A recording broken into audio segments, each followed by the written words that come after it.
kita ngomong 20 tahun yang lalu itu tren kuliner itu sekedar nyoba saja gitu. Nyoba cerita enak selesai gitu. Berat sih, itu berat pertanyaannya. Tapi biasanya saya kalau misalnya ketemu sama teman-teman gitu, soal itu Mbak ngomongin soal gimana caranya anak muda supaya bisa nulis gitu ya. Saya bisa nyentil mereka karena teman seumuran ya. Saya bilang, lo udah, kalau misal mereka, saya suka tanya gitu, lo udah modern belum? Iya kita kan modern, lo suka nulis nggak?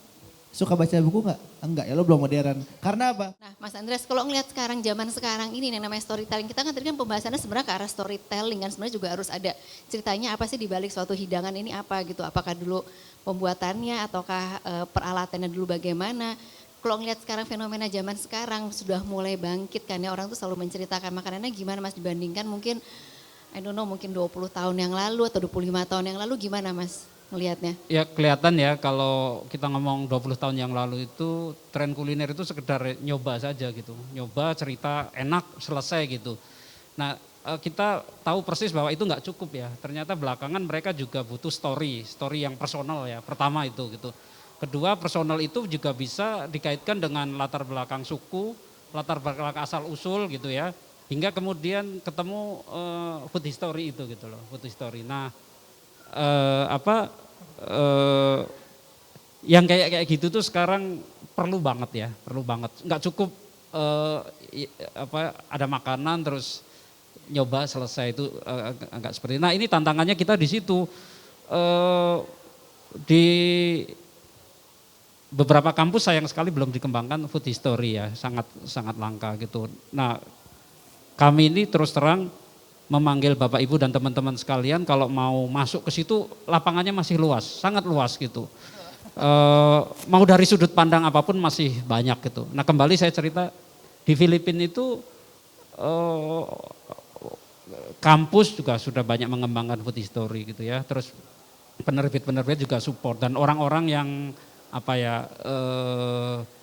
secara minat pribadi juga bermunculan di sana. Jadi lebih berkembang lah. Ada yang fokus misalnya makanan fermentasi gitu, sejarah makanan fermentasi ya, gitu. Fermentasi apalagi gitu. di Indonesia ya, sebenarnya banyak yang bisa diulik gitu ya. Iya, kalau saya sih memanggil teman-teman misalnya ya, saya dengan background suku Jawa ya mungkin lebih gampang ya.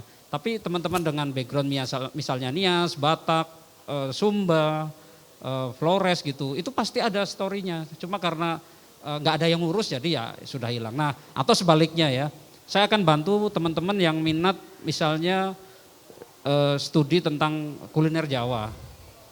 Harapan saya malah jangan teman-teman yang backgroundnya suku Jawa gitu, coba memandang naskah-naskah lama itu seperti apa sih gitu.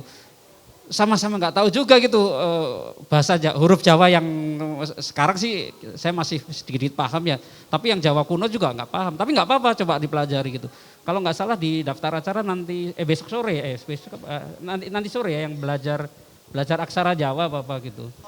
Aksara Jawa itu nanti ada di hari apa kulpennya, ada Bapak Audi yang ya? dari bidang acara. Nah, belajar aksara Jawa tuh ada kan ya? Di bawah ya? Ada. Di ya. bawah ya? Kapan Mas Audi bisa dijelasin nggak, bisa diterangin nggak? Acaranya kapan? Oh lagi tabrakan. Nah itu akan lebih menarik kalau teman-teman yang backgroundnya Batak, Tionghoa, apalagi ya Dayak belajar tentang sejarah kuliner Jawa. Pasti kacamatanya beda dan sangat menarik. Nah saya punya beberapa sumber yang kalau teman-teman mau studi tentang makanan Jawa ya banyak lah sebenarnya. Tapi jangan berharap terus pada masa lalu nenek moyang kita udah bikin resep, nggak ada gitu.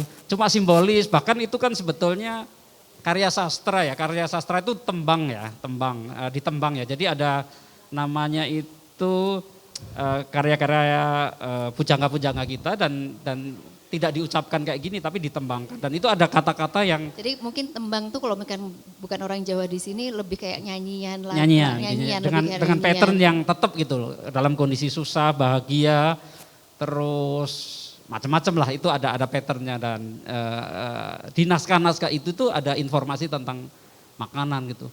Nah kalau teman-teman backgroundnya yang bukan suku Jawa pasti saya yakin bisa ini. Buktinya apa? Yang mengkaji Beda ya Mas, mengkaji sastra Jawa itu yang hebat-hebat malah bukan orang-orang Jawa gitu. Nah, jadi sebenarnya kalau sekarang ini gimana ya ajakannya untuk ke anak-anak muda sekarang supaya membiasakan menulis gitu. Komentar Mas Kevin gimana, komentar Mas Andreas gimana, ajakannya gimana. Jadi gak hanya sekedar, mungkin sekarang kan sosial media tuh lagi booming banget ya, Instagram. Jadi gak sekedar hanya mungkin nulis di Instagram, posting apa, tapi kan itu butuh apa ya, budaya menulis gitu. Iya. Untuk duduk menulis apa yang kita pikirkan, apa Betul. yang ya contohnya resep itu kita tuangkan gitu. Karena suatu saat juga kalau kita udah nggak ada itu kan bisa diteruskan kepada generasi yang akan datang itu. Jadi apa nih ajakannya gimana? Berat ya? Berat sih, itu berat pertanyaannya. Tapi biasanya saya kalau misalnya ketemu sama teman-teman gitu, soal itu Mbak ngomongin soal gimana caranya anak muda supaya bisa nulis gitu ya. Saya bisa nyentil mereka karena teman seumuran ya. Saya bilang, lo udah, kalau misal mereka, saya suka tanya gitu, lo udah modern belum? Ya kita kan modern, lo suka nulis nggak? Suka baca buku nggak? Enggak, ya lo belum modern. Karena apa? Karena kalau kita lihat negara-negara dengan ekonomi tertinggi di dunia, Eropa, Jepang, semua, mereka negara-negara sangat maju. Tapi budaya literasinya sama sejarahnya majunya luar biasa. Nggak ada negara di dunia yang maju secara ekonomi dan apapun itu yang orang-orangnya nggak suka baca. Nggak ada. Inggris, Jerman, Jepang, Korea Selatan, Cina, itu semua masyarakatnya sangat suka baca dan sangat suka nulis. Jadi sebenarnya kalau budaya membaca dengan menulis itu sebenarnya satu hal yang bisa saling berkaitan. Berkaitan dan itu mempengaruhi kehidupan sehari-hari. Dalam arti kan dengan kita membaca, kita menulis, kita dilatih untuk berpikir analitik gitu ya. Dengan kita membaca dan menulis, kita juga dilatih cara berpikir kita untuk supaya melakukan sesuatu berdasarkan fakta, melakukan riset. Dan itu sebetulnya akan ada impactnya ke sehari-hari. Tapi paling gak Mbak, kalau sekarang kita ngomongin sosial media, sebenarnya sadar nggak sadar teman-teman kan sebenarnya nulis walaupun di caption. Iya Gitu. betul. Cuman Sebenarnya itu udah merupakan apa ya step microblogging ya untuk iya menulis. betul. Cuman memang mesti banyak aja orang-orang mungkin kayak Mas Andreas sama saya di cloning. Ini di cloning aja banyakin. Gimana ya caranya itu ya? Berarti kan emang harus lebih apa ya sering menyebarkan ilmu Betul. gitu ya. Gimana kalau menurut Mas Mas Andreas? Andreas? Ya kalau saya paling simpel adalah kita nggak akan meninggalkan jejak sejarah kalau nggak menulis gitu ya.